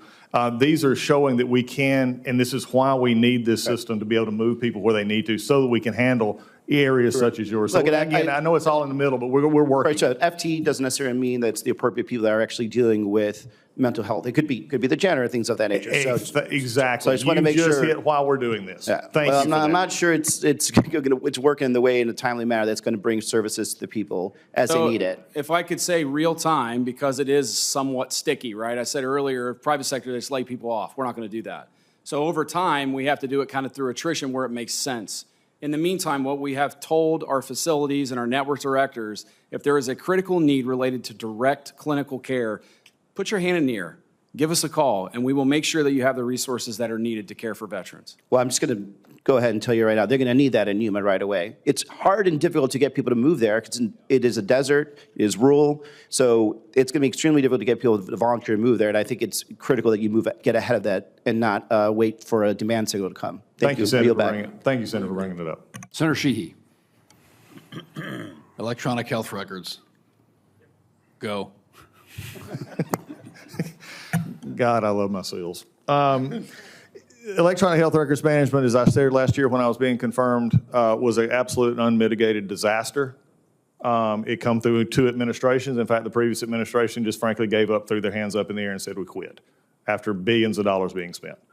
I promised this committee last year when I was sitting in this table that we would, that would be one of the first things I addressed. I did exactly what I said I was going to do. I sat down with our people first and I said, what's the problem? I heard all the whine, moan, bitch list that everybody had. Then I took it and I went to Oracle, who is the provider. And I said, okay, tell me what your problems are. And they wanted to blame us and they told us what their problems were. A week later, I sat them both in the same room and said, okay, let's talk. They began very friendly back and forth until I started telling them what one said about the other, and all of a sudden we got real. Then I set them in a room for a time to say, okay, let's get this together and figure out a plan. After 2 days of sitting in a room and figuring it out, we figured out that, number one, VHA had way too much non-standardization in their plan. In other words, where we started in Washington State, which Senator Murray and I have talked about, which is a disaster, they were allowed to basically design their own systems while the Cerner at that time was just enabling it and letting it happen. So they can't talk, they couldn't do anything. We have had over 5 years of study looking at what happened and went wrong. After that was concluded, I said, we're going to standardize our process. We're going to standardize what we do. VHA is no longer going to be the sticking block here. We're going to get to 90% of what the standard product is that we're being offered. The 10% where we need to customize, that would be the only part we did. And we began the process. After this Senate confirmed Dr. Lawrence to be our deputy, which is statutorily under his realm, all he basically has done is went to Michigan and to Ohio and to Alaska, and we got Indiana that are up. April 1, we go live on the Michigan sites. They have been working for a year now or longer at this. We have had consistent reports. We have consistent metrics and data, and Dr. Lawrence has personally been to those sites multiple times. So that for the first time, I can report to this committee that we've actually begun to put an EHRM system in place that will help community care, that will allow the doctors to send in their, not only get paid, but also send in the medical records and medical charts. It'll allow us to, inside a system, to actually be able to talk to each other, which we can't do right now. This is the first step of that, and our hope is that when we come into this after April, we get into June, and then later this summer, we'll have a momentum built up for our next phase of 27. For the first time, there is an honest plan looking forward. Now, if everybody looks backwards in this, I understand. You have every right to be skeptical. Every right to be skeptical. But all I can tell you right now is unlike anything in the past, I have set my eyes and focus on getting this done because I knew it's where we needed to be. We put the resources and the capabilities there, and this will get done, and it's going to be done in the right way. And I welcome any senator, anybody on the staff to ask us questions, to get Dr. Lawrence. I will make him available to anything that you need.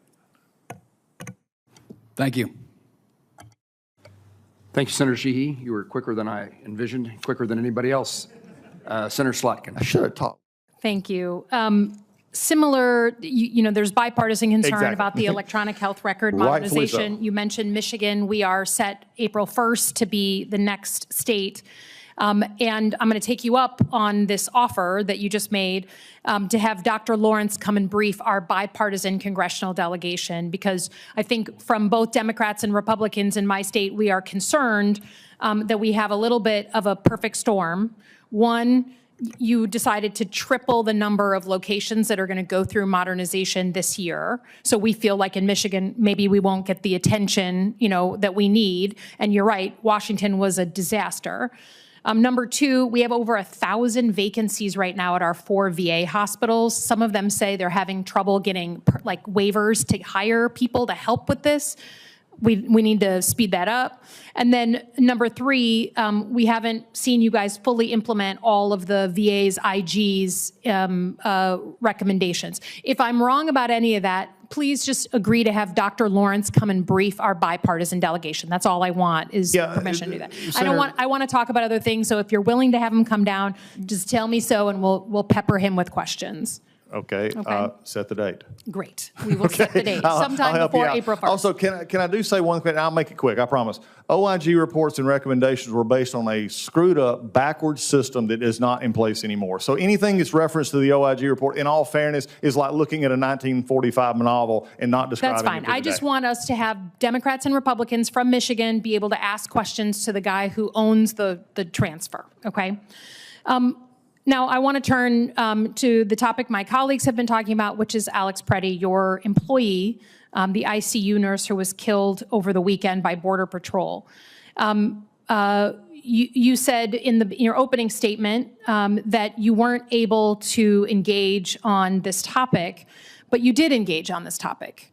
It took you 30 hours to put something out on Twitter about his death. First, you put out something with penguins in Greenland, but then you put out a statement that said, quote, "Such tragedies are unfortunately happening in Minnesota because state and local officials' refusal to cooperate with the federal government to enforce the law and deport dangerous illegal criminals." Was Alex Preddy's death the result of the mayor of Minneapolis or the governor of Minnesota? Alex Preddy's death was a tragedy, as I've stated, and I will continue to stand by that statement. Okay, but you put it out under official VA Twitter, right? This wasn't like your personal opinion. You weighed in and said why he died. And let me just ask, right? He was your employee. You know that people who work for the VA can't just walk in. They're vetted. They're properly vetted. We had other cabinet officials call him a domestic terrorist and an assassin based on your access to the information you have in the VA and in front of 460,000 VA employees.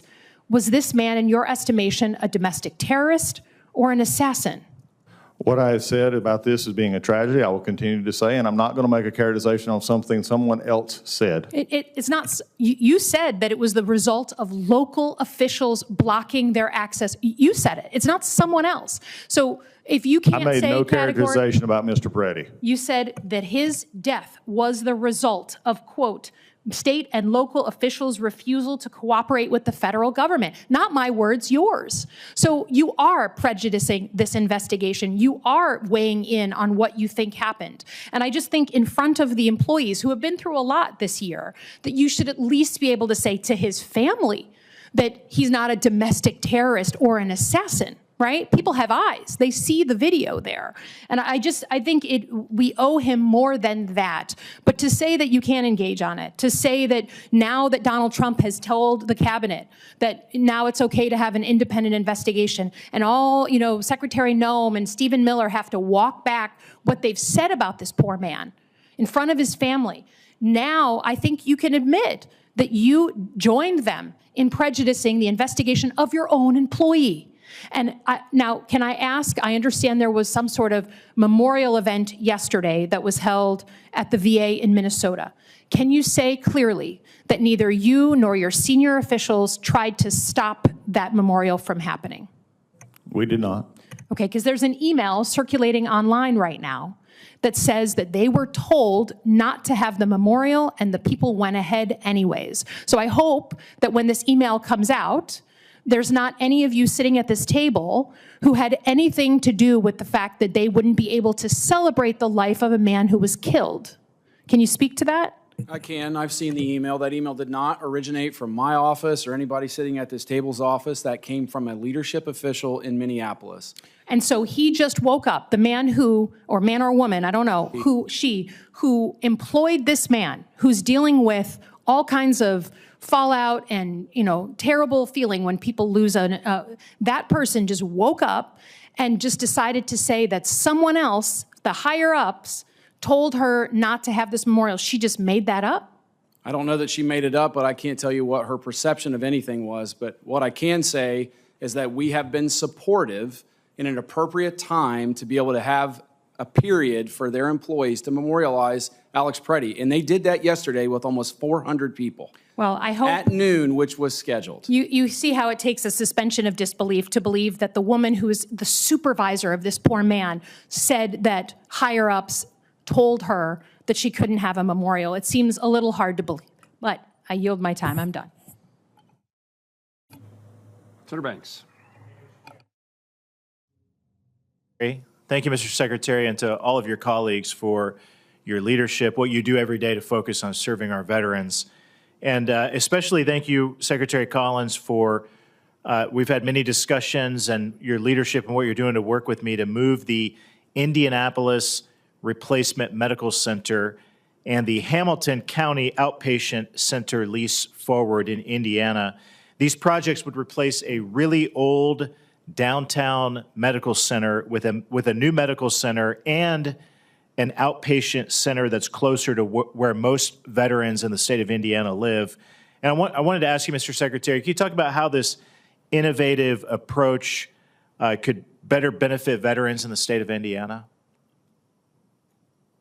I'd love to. I think this innovative approach, especially when it comes to the two-pronged effect of not only direct care, but also community care as well, which is something vital to your state, just as it was when I represented the state of Georgia. It's something that we've got to work with our partners on in making sure we get the veteran the best care that we possibly can.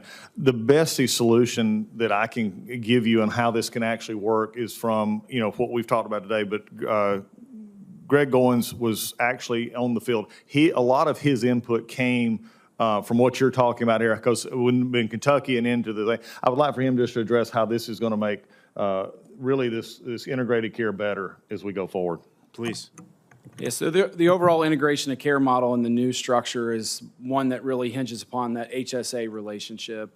What we have right now is you have a network director that oversees Ohio, Indiana, Kentucky. Yes, they have aspects of your care and the areas that you're talking about specifically in their wheelhouse of responsibility, but they're completely pulled away with some of the oversight responsibilities here in DC. So as a result, the new HSAs, their sole function is going to be able to understand that and advocate on behalf of Indiana veterans in this very specific way. I know that y'all can't talk about the president's budget request in advance, but Mr. Secretary, I do appreciate that your team has shared that these projects rank very high on the VA's priority list. The next thing we need is the outpatient center lease to go into the FY 2027 budget. Is there any obstacle preventing that from happening that you're aware of? When it comes to budgeting, that would be all here. Nothing from our perspective. I think we've made, clear on our intentions and things that we, the stuff that has been inputted from our perspective, but then we defer to this body and others to get that finalized in how they would like to see it. Good. Turning to your RISE initiative, Indiana touches 4 VISNs, as you know. Most of Indiana is in VISN 10. Northwest Indiana is in VISN 12.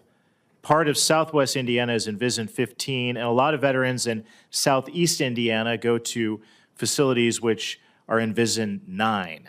So you see the patchwork that we have. How will consolidating the VISNs improve coordination of care in Indiana? Well, again, this is one of those things when you look at it from a perspective of, crossing lines, and it goes back to the very issue that we were seeing in how you get answers that are consistent across VA, and this is something that really actually helps that. I'll let the Undersecretary Greg handle the rest of it, because that is something we need to look at. So Senator, as somebody who grew up in Evansville, I fully understand where you're coming from on the coordination.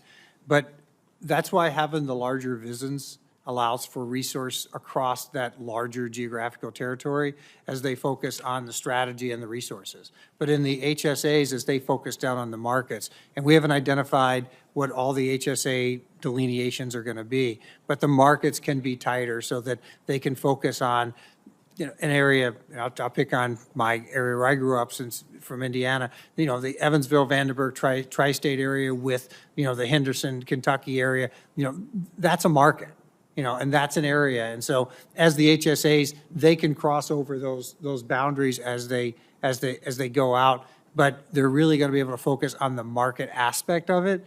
But even today, as you know, there's not a policy barrier to prevent somebody go from one VISN to another VISN because it's the veteran's choice. Although I would contend that sometimes that's the perception, as Senator Moran pointed out earlier, that veterans will get those types of messages because of the broken nature of the policy distribution across the system. So I think this will help us focus on that. And to the right of me, it used to be the VISN director in the Louisville area, Kentucky area. So you may want to chime in a little bit more.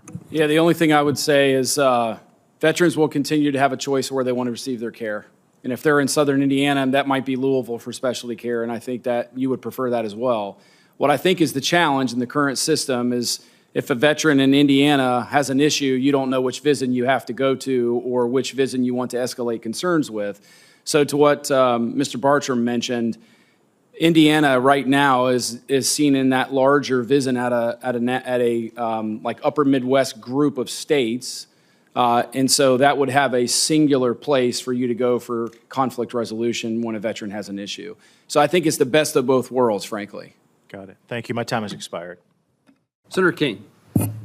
Thank you, Mr. Chairman. A couple of questions about the reorganization. I think the first thing, Mr. Secretary, and thank you for being here today, is this a done deal, or is this a work in progress? Is this a draft that we've seen, or is this completed to be implemented? This is majority is a moving forward of the completed issue. That's why we've been, over the last month, discussing with members of Congress as well. There are still some things that we need to work out that even our own people are coming back with and saying, okay, after looking at this, then we're going to continue to change some things. So there's some changes, smaller changes. The overall structure, the overall vision of how we're going to take this is where we're moving forward. Let me follow up on that, because just from a 30,000-foot level, I don't really understand how we're flattening the organization by essentially inserting a new layer. Now we have 18 VISNs. They're going to go to 5. We have 0 HSAs. We're going to go to 15.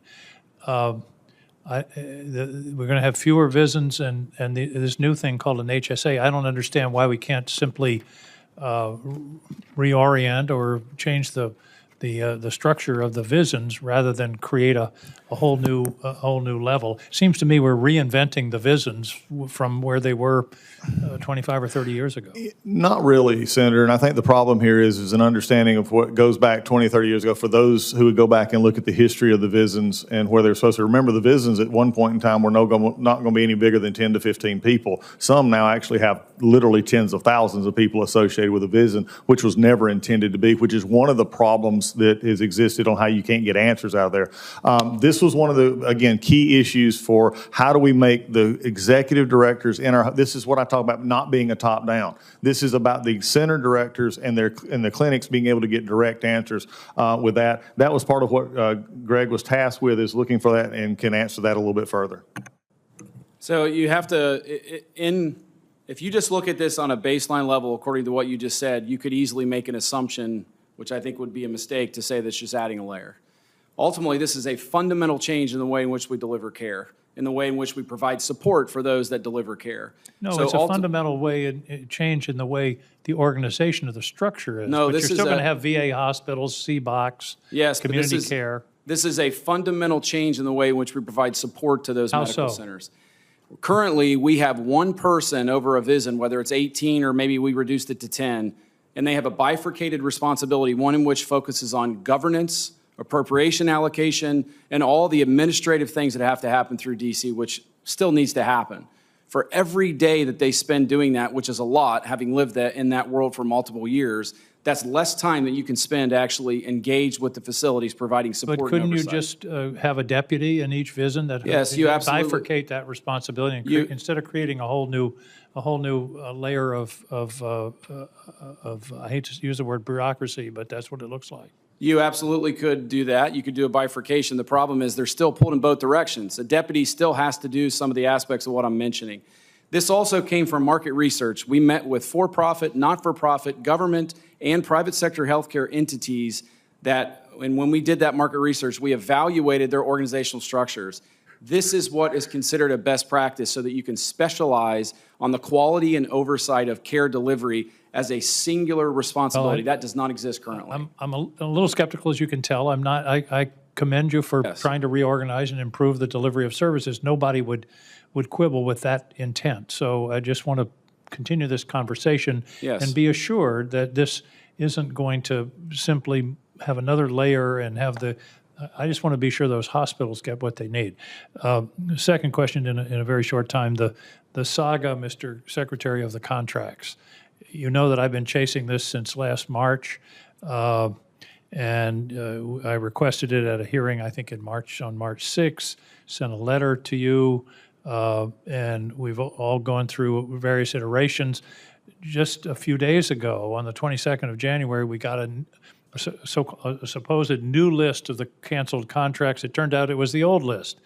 And the old list is full of obvious mistakes. It lists $79 billion worth of canceled contracts, which is more than the whole contract amount in the VA. So there's obviously something wrong with that. There are also 79 contracts listed as being canceled, which were canceled during prior administration, some as far back as 5 years. So could you please clean up this list? I just want to know what's being canceled. And this has been a saga now for almost a year. Give us a clean list of what, I don't understand why this is so complicated. What contracts have been canceled? What do they do? What are the amounts involved? And I think that's a straightforward request, but so far, it hasn't been honored. Thanks, Senator. We'll work to alleviate your concerns and do what we can do in that. As we go forward to the contracts, and if there's a specific contract that is of concern, that is always the issue we have, but I'll make sure that you're I just want to see a clean, realistic list without these obvious mistakes. I understand. And let's follow up. One more quick question about the reorganization. There were a number of parts of the structure that aren't listed in the new system: tribal health, women's health, National Chaplain Service, research oversight, readjustment counseling, human capital management, patient advocacy. They've disappeared from the organizational chart. Can you assure me that those functions are still going to be addressed in this new structure? Yes, sir. That's a pretty straightforward. It's a straightforward answer for a straightforward question. Thank you. Thank you, Mr. Chairman. Thank you. Senator Duckworth. Thank you, Mr. Chairman. Mr. Secretary, I'm glad that you mentioned my support for co-locating CBOCs with our VA rural hospitals. In fact, I have a bill called the Improving Access to Care for Rural Veterans Act, and it would enable VA to facilitate partnerships to co-locate CBOCs. Yet VA opposed it in December of last year in a ledge hearing. My staff has been working to try to set up a meeting with VA for technical assistance to see what we can do to get to a place where you can support this piece of legislation. Can you pin the rose on someone to help us with that? Yes, they're listening to me now, so and I'll have Don Bergen, who is in this room, and it will happen. Okay, thank you. Mr. Undersecretary, it's good to see you again.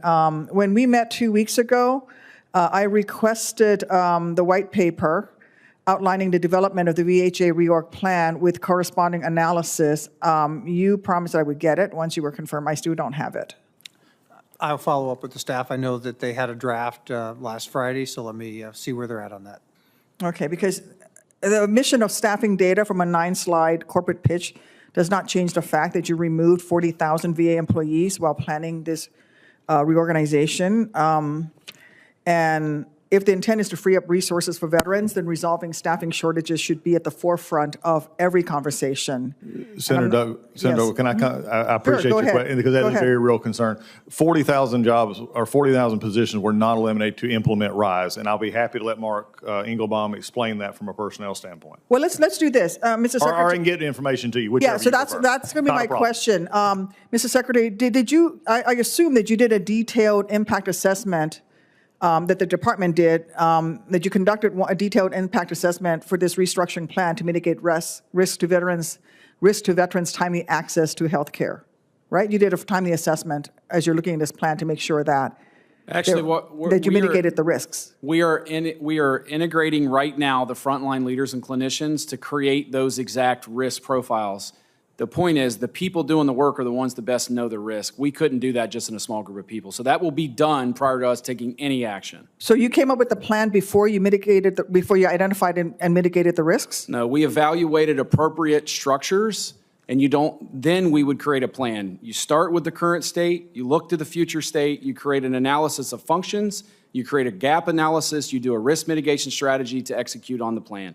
We are very much at the infancy stages of the planning. The planning has to be done by the people that are the ones that are on the receiving end of this. It's the frontline clinicians that have to drive this. They know the risk. I can't tell them what the risk is in order to implement something. Do they have a risk assessment somewhere? Do they have a list of the risks? I mean, the risks are being created right now. Will you provide that to the committee? Yes, when the risk assessments are completed as part of the overall planning process, I think that's a reasonable thing to be able to articulate. Along with the mitigation? Of course, we would not execute on something where we've identified a risk without a mitigation or elimination strategy. It seems strange to me that you would come up with an entire elaborate plan without including risk. And maybe it's my Army training, but when I went to my commander, part of my decision matrix was to actually have the risk and the mitigations of the different courses of action before I asked him to choose a course of action. And you're telling me that you chose a course of action before you had fully identified the risk or come up with mitigation processes for those risks. Senator, it's kind of backwards. Not really, Senator. When you look at this is not a new thing. This is not a new discussion. This is a decades-old plan. Even when you were at the VA as well, this has always been discussed. I think the issue here where there's more of a risk problem going forward, and this has been the problem at VA for years, is a risk aversion that keep us from doing exactly what we're doing right now, that we were too scared that anything would happen. The risk part here is that we were headed down a path in which we were not being able to service the veteran first. We were not being able to do the things that veterans needed because of illogical resource allocations, policies and procedures that had been let go for years that really served more of the VISN VACO structure than it did the hospitals. I believe you saw this when you were at VACO. I did. And we just got to get out of the VACO-centric model here back to what they're supposed to do as policy. The risk came in doing nothing. And that was the overriding from my perspective, is to go tell them after all of 2 decades of doing this, every Congress report, every OIG, every VSO, everybody else, this is why we know we need to change. And then as we move forward, we have those abilities to tweak the system to confirm that nothing is being damaged in the process and making sure that our veterans are getting the best care. And we're already starting to see good process in that. so will you provide to this committee, to myself in particular, your list of risks to veterans' timely access to health care once those are developed and how you plan on mitigating them once it's done? We'll take care of that as we go. We'll get you briefed on that. Did you have a list of chosen key performance indicators and data collection methods that were implemented in developing this plan? And if you did, can you provide those to me? Oh, we'll do that. Can I say on that? This is amazing. I appreciate you bringing that up because this was something that amazed me when I first got to the VA. Did you realize that we had no KPIs across VHA? Well, let me rephrase that. We did. We had almost 500 in which everybody just sort of did their own thing and say, I'm going to measure myself against this. One of the first things we did with the help of the folks at this table and also a guy named John Figueroa, who actually helped us look at this, we have narrowed that down to 18 KPI metrics now that every hospital in our system now uses. So everybody knows how they're getting measured, and that's one of the things that has driven the process in helping our hospitals know, here's what we do well, here's what we do not, because I can pull that up right now if I had my iPad. I could show you every hospital in our system, and they could be compared against it. Great. Can you pull it up and hit send and send it to me tonight? Do what now? Can you pull it up on your I can iPad pull- we today can- and we send can it to pull- us? We can pull data and get you those and show you Great. what the dashboard looks like. Along It's with the- something I didn't have. No secretary before me had this capability. Along with the data collection methods that you're using? We'll Can get you with do VHA. that? We'll I mean, get if with you've got VHA it, on that. if you've got it, Yeah. you can pull up on your laptop. Yeah, Will you send Greg, it to us? we can do that. Okay. And I just want to say one final thing. Mr. Secretary, will you call on Stephen Miller and the Vice President to delete their tweet calling your employee an assassin who tried to murder federal agents? Senator, I've already stated that my sympathies to the family in a tragic know. situation. I've said all I'm going to say about it. Sure you're not going to talk to your fellow cabinet secretary and ask to the Vice President? Okay. Senators, thank you. We had what I think is a pretty darn good hearing. We had nearly every member of the committee present and asking questions. And I think the witnesses gave good answers. They also committed to providing more information. So thank you for the good answers. Thank you for your commitment on information. If you'd like to submit a question to my colleagues, if there is a senator who'd like to submit, please do that please do that as quickly as possible. And then your witnesses will have, I should do this differently. Let's do that sentence over again. Senators who would like to submit questions or additional statements to the record for today's witnesses have 1 week to do so. So my colleagues, we have a week to ask additional questions, and I ask our witnesses to respond to those questions for the record in a very timely manner. And timely manner means in our favor, not in yours. So, Senator, I don't have the ability to ask when you send it back. Senator, this has been good. I appreciate again, this is what we need to have in this as we look forward to it. I appreciate my colleagues. I appreciate our VHA and VA looking at what we can do for the future, and I do appreciate it. And I'll yield back. This is one of the better hearings, in my view, that we've had with the Department of Veterans Affairs in a number of administrations. So thank you very much for that. Before I pound the gavel, I was trying to get that accomplished, but Senator Duckworth asked one too many questions. And so, Senator Blumenthal, I apparently owe you at least some time if you want to ask another question. Thanks, Mr. Chairman. I want to just reiterate the importance of getting data from you, facility by facility, on each of these categories, on staffing. I also want the data that we have asked for repeatedly on contract cancellations. I don't know whether it's been raised while I've been out. And Senator King and I have had a good conversation about that, ranking member. We did. But I'd like that data. And I'd like to have a commitment that you will meet with us when we invite you to do so on a bipartisan basis. We can definitely arrange those meetings. Okay. Thank you, Mr. Chairman. You're welcome. With that, the hearing is adjourned.